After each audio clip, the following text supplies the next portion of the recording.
Greetings, everybody. This is Sly. No graphics, no music, just a little bit of information here. I was informed yesterday Mike took it upon himself to gloat and say that they got their 501c3 status.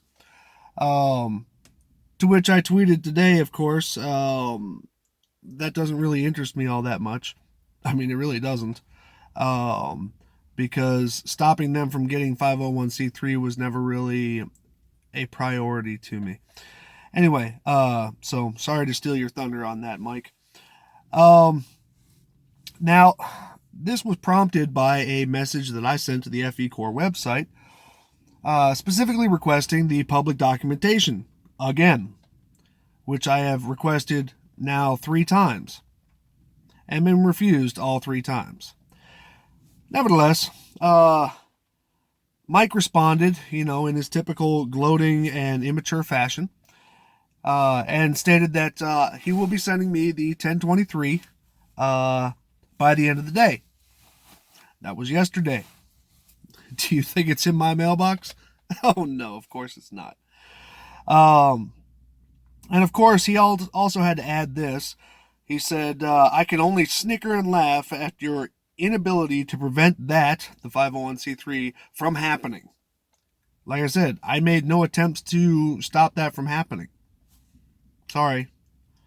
I did put a 13909 in, but that's against your company, not against 501c3. But then, of course, he continued on. He says, let it be a lesson to you snowflakes that your impact is next to nothing. I'm surprised you know what a snowflake is, because if you did, you would know that I'm not a snowflake. But nevertheless, Mike can't seem to get a single email out to me without making it into some kind of attempt at personal attack, which I find hysterical, to be honest with you, because all it does is it sells my point for me, man. Anyway, of those a bunch of emails that I've received from Mike in the entire time of this these copyright strikes and privacy strikes and all this other FECore crap. What do you call it? Just one of the several colorful and beautiful and abusive emails that I've received, to include the one where he stated that the privacy strikes were a planned action. And then there was another one where he actually threw Sandor under the bus, saying that he was acting alone. Which, and at the same time as saying acting alone, sending me a screen capture of the actual complaint that Sandor had submitted. Yeah, so this is all just hysterical. Bob from Globebusters, Bob Modell, he's also on record as stating that he and Jaron had nothing to do with the privacy claims against me. So Bob is either ducking the repercussions and and somehow that kind of alludes to FECore using sock accounts to submit false infringement hits against me and other people. I mean, you be the judge. Because if Bob and Jaron are out, that means there's at least 2 sock accounts out there that they're using to send out false privacy strikes and false copyright claims. But I think it was just Bob just ducking it, trying not to be a part of it. But anyway, to get back on subject, Mike told me one time, shortly after he got my videos taken down for false privacy and copyright hits, that I should watch Globebusters and get a lesson from Bob in corporate shields. Now, I guess, me being the eternal optimist, like a dumbass, I warned Mike against doing that, which he apparently listened to. Or maybe got advice from somebody else that wasn't such a smart idea. I should have just let them do it, because then they would have done what they do best, just ramble on and incriminate themselves. But unfortunately, I didn't do that. But let me, what do you call it? There's one thing that's truly hysterical about the whole corporate shield thing, because he said it a couple of times, separating the individuals from the body corporate and all this other stuff. A corporate shield is basically a protection for the employees of a corporation from any direct penalty resulting from the actions of the corporation itself.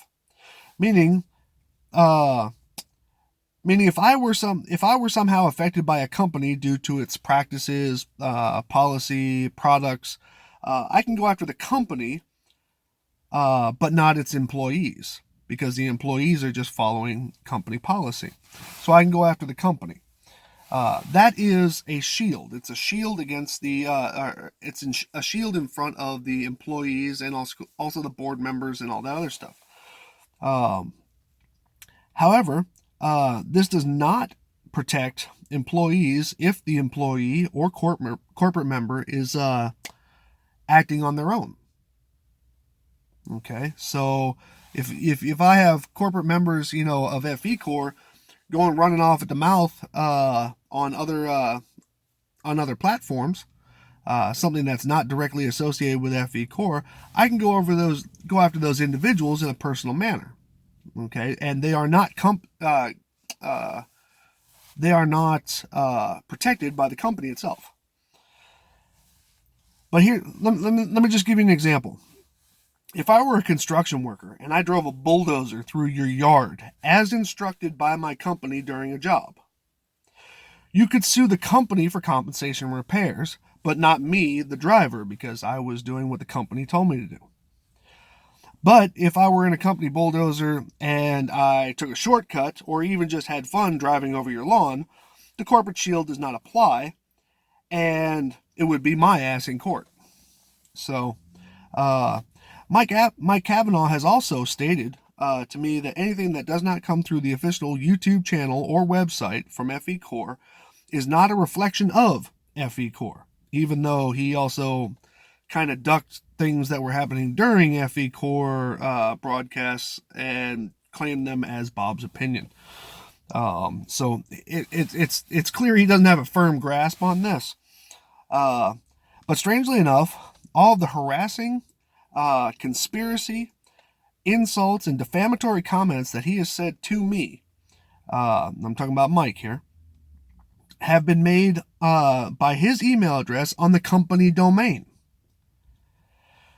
Or, in other terms, or actually I should say in older terms, he's doing all this under the company letterhead, with his name in the company signature block. Which means that everything that he is doing as the company. So therefore, he's putting his company at risk. So right now, Mike has a choice to make.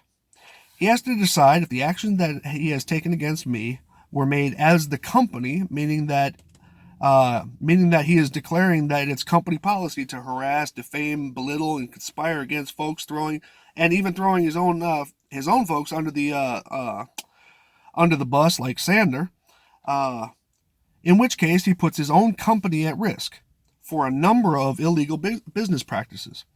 Or he's acting as an individual, in which, we'll just say this in a legal metaphor, we'll have to meet out back after school. So I look forward to reading the entire 1023 packet, and if it is anything what I think it is, FECore has already buried themselves in lies. Yes. Yeah. I mean, it's just it's hysterical, because to all the comment section lawyers that I get down below my videos who keep on trying to scrutinize things, and don't get me wrong, it's not that I'm not listening to you. It's just that there are some people in there who are obviously just coming to the defense of FECore, trying to make me feel silly about all this.